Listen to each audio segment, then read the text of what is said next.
avoir un programme d'éducation thérapeutique du patient efficace, il faut que l'adaptation du programme se fasse spécifiquement aux besoins du client à cet instant T. C'est ce que Nadège disait. Des fois, c'est pas le moment. On va plus tard, donc on va pas sortir un programme tout fait. C'est pour une personne, hein, donc c'est individualisé à chaque patient. Bien entendu, avec les particularités du métier, de la famille, de la pathologie, de l'évolution de la maladie. On l'a suffisamment bien expliqué, le patient est conscient qu'il va devoir agir, qu'il est volontaire, mais il s'engage librement, ce qui veut dire qu'il peut aussi arrêter un moment, c'est compliqué. Il y a aussi des abandons hein, dans le cadre de programme, mais c'est important de le préciser. Il va falloir être conscient que la personne va être accompagnée par une équipe pluridisciplinaire, donc des professionnels de santé et des professionnels de bien-être et de santé intégrative qui vont pouvoir avoir une approche holistique, globale et cohérente avec les besoins du patient à ce moment-là. Et puis, il y aura un suivi plus ou moins régulier. Au niveau du cadre réglementaire, il y a un délai dans les programmes d'éducation thérapeutique du patient. Il y a un début, il y a une fin.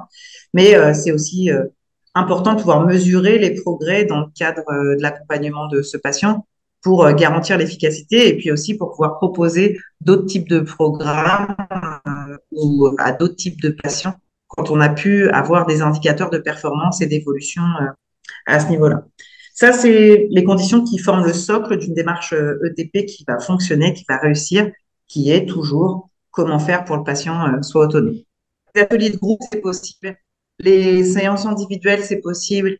Les entretiens motivationnels, c'est possible. On peut ramener du ludique hein, dans les consultations individuelles ou dans les ateliers pratiques. On a quand même un champ des possibles qui est assez large en éducation thérapeutique du patient, donc ça, c'est plutôt intéressant pour nous. Et toutes les approches vont se compléter et doivent se compléter. On n'est pas là pour marcher sur les pieds d'un collègue, on est vraiment là pour trouver ce qui va être le mieux et le plus pertinent pour le patient. C'est challengeant pour les professionnels qui intègrent les programmes d'éducation thérapeutique du patient, parce qu'on a tous l'impression que c'est ce que l'on maîtrise qui va être le mieux pour le patient. Sauf que bah, le cœur de l'éducation thérapeutique du patient, c'est comment faire pour que nous tous, on puisse accompagner ce patient à atteindre ses objectifs. Donc, je pense qu'il faut aussi pas mal d'humilité quand on décide d'intégrer des programmes d'éducation thérapeutique du patient. Mais je pense que c'est la base de notre métier, donc ça ne nous fait pas de mal.